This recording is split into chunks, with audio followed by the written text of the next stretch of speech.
U.S. Embassy staff in Iraq have been ordered to immediately leave the country as tensions with Iran escalate. The State Department issued the security alert overnight. Non-emergency workers at the embassy in Baghdad and the U.S. consulate in Erbil have been urged to get out. This comes as President Trump dismisses a report that his administration is planning to send thousands of troops to the region.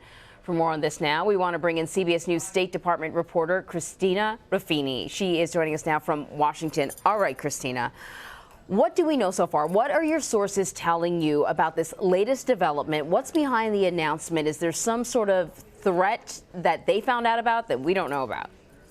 So this is an ordered departure, not an evacuation, and that's an important distinction. This is not the fall of Saigon or Tehran. You're not going to see helicopters landing on the roof. But it's significant anytime the U.S. removes diplomatic staff from any country.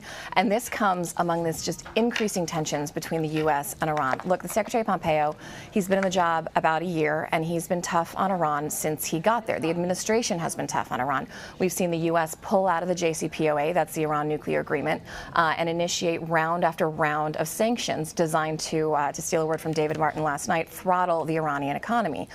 There was also the IRGC terror designation, where the U.S. Designated the Revolutionary Guard as a terrorist organization, and then this last round of oil sanctions. And it's really, it's just now there are these unspecified threats that U.S. intelligence are saying they're receiving against U.S. assets in the region, including in Iraq and Syria. So the State Department has made the decision to pull some of its non-critical people out just to be safe.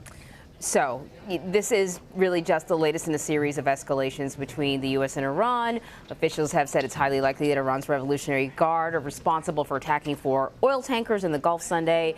But Secretary of State Mike Pompeo has been really unwilling to publicly blame Iran. He's sort of danced around it. Why does there appear to be maybe, I don't know if it's conflicting messages, but at least not a very strong message from Pompeo? It's hard to tell. It could be that people are on slightly different pages but don't want to be vocal about it so that they present a united front. It could be that they don't want to show their hand, and being more specific would reveal the source of their intelligence somewhere. Or it could be the intelligence isn't quite as buttoned up as they would like it to be, and they don't want to get out ahead of the story before they really are sure they have the facts. So allies, U.S. allies, are not quite in line with the U.S. over how to handle this Iran issue. What can you tell us about that? I mean, the big thing is most of our European allies like the Iran nuclear agreement. They wanted to stay in the Iran nuclear agreement. They were making these complicated workarounds to try to make the Iran nuclear agreement work even with some U.S. sanctions and even without the United States. And this policy of sanctions and this heightened tension has basically made that impossible. And, you know, Iran has now said, well, it might comply a little less with some of that agreement if the Europeans who are still in it don't come up with some sort of better measure in the next 60 days.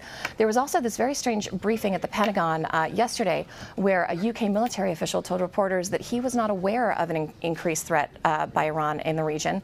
That was countered later in the day by a rather unprecedented statement from U.S. Central Command saying that officer who works with American forces for Operation Inherent Resolve in Iraq, works with American forces, the British counterpart.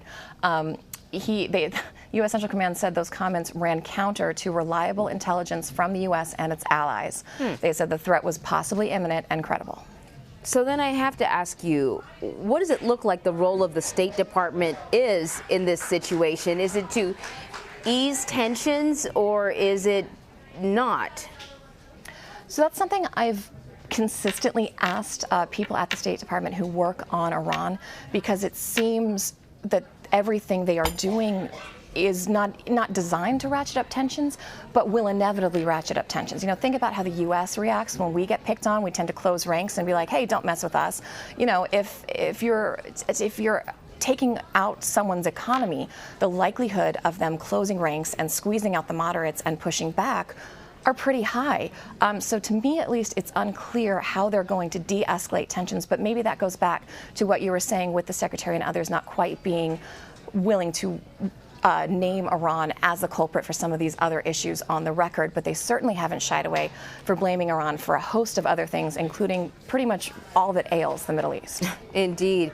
Christina, thank you so much. Thanks, Emery.